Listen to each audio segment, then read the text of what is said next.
il y a pas mal de structures qui commencent à s'intéresser à d'autres altcoins au-delà de l'Ether. Et notamment, on entend de plus en plus parler de l'arrivée d'ETF sur Solana, principalement. On vous en avait parlé sur certains lives, on vous avait dit que des ETF sur pas mal d'altcoins allaient arriver, et moi je vous avais cité notamment Solana comme, on va dire, candidat potentiel. Mais pour moi, ça allait arriver encore plus tard. Donc je me suis trompé un peu sur le timing, là aussi. Comme l'ETF Ethereum, on pensait tous que ça allait arriver plus tard en fin d'année, mais au final, avec les élections américaines, c'est arrivé par anticipation.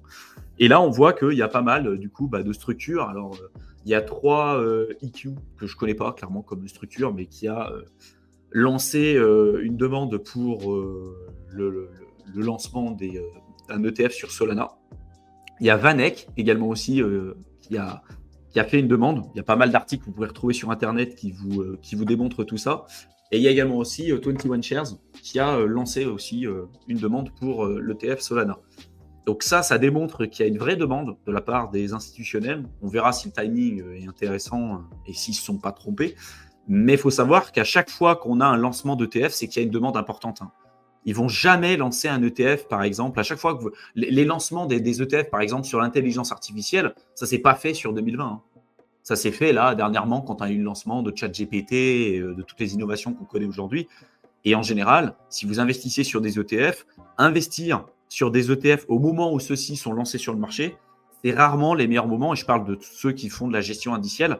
C'est rarement le meilleur moment pour pouvoir le faire parce que souvent, c'est lancé dans des périodes où il y a une forte demande. Et donc, on a aussi les phénomènes de bulles. Ça ne veut pas dire qu'en crypto, ça sera forcément le cas, mais ça veut dire que derrière, il y a quand même une forte demande et que s'ils lancent un produit comme ça, vu que d'un point de vue réglementaire, juridique, c'est quand même très lourd comme lancement et ça leur coûte très cher, il faut que ce soit rentable pour eux. Donc, ils ne vont pas décider de lancer un ETF sur une crypto où derrière, il n'y a pas de demande, où ça n'a pas d'intérêt.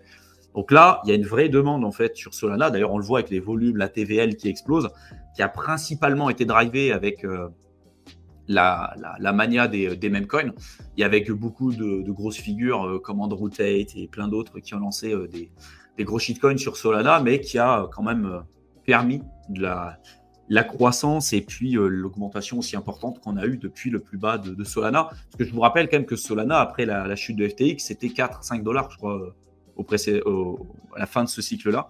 On était à 4-5 $, et là, on est remonté presque à 150 $. Et vu qu'on est, selon nous, en bear trap, c'est pas, à mon avis, terminé.